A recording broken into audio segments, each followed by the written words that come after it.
Hi there, Guillaume here with three main assumptions based on our visit to Palmer Square today. I've identified that one is segregation based on transportation, a second is a focus on safety and a large police presence, and a third is that there's a real effort to make it an elitist shopping experience.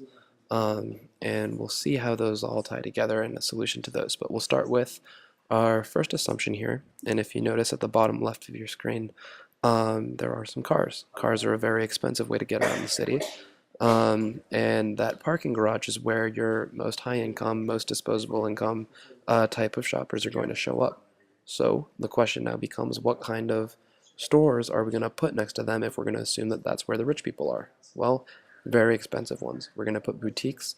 We're going to put multiple chocolate stores, multiple jewelry stores, a lingerie store, high fashion, um, stores that uh, people don't need to shop at, but they can shop at if they have some money to blow, and stores where the customers are discerning and will recognize differences in brand and make decisions accordingly.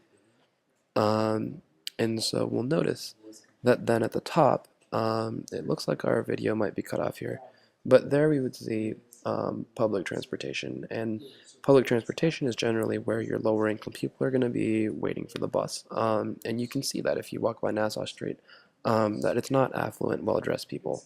And so naturally, the shops and establishments that get put in that area are stores like Starbucks Coffee. It's a chain. It's not Rojo's. It's not a very upscale boutique coffee shop. There's also a kiosk where you can buy, your cigarettes, your chewing tobacco, magazines.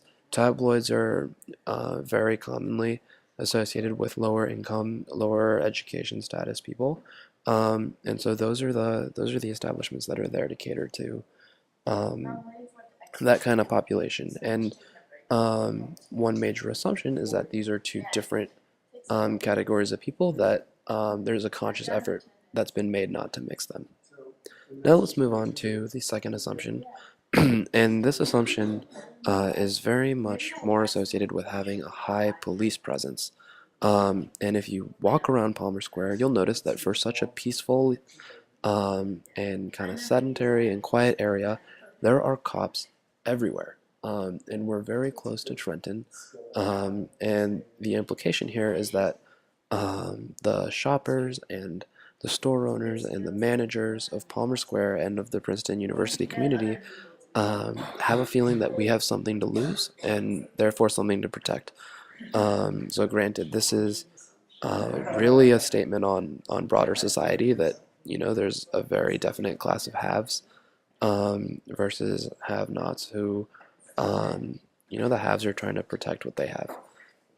So now moving to the third is that Palmer Square has created a bubble, much like we call our Princeton bubble, and that the people are very much chosen to belong in the place that they're supposed to belong.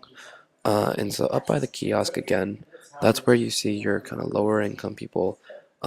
They leave for destinations like Trenton, um, or other areas nearby like Newark that may not be the most upscale of areas. These are the people who might work in facilities around Palmer Square. You'd see them working in the parking garage or cleaning up. Then we can contrast that really sharply with the shoppers.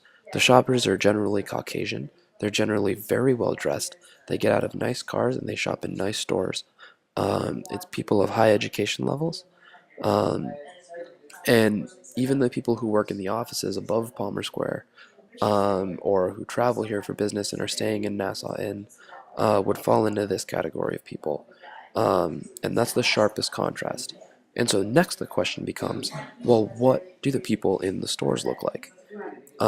If we were to make a hypothesis, we would say that they would be designed to look kind of like the people who are shopping in them, even though those aren't high income jobs.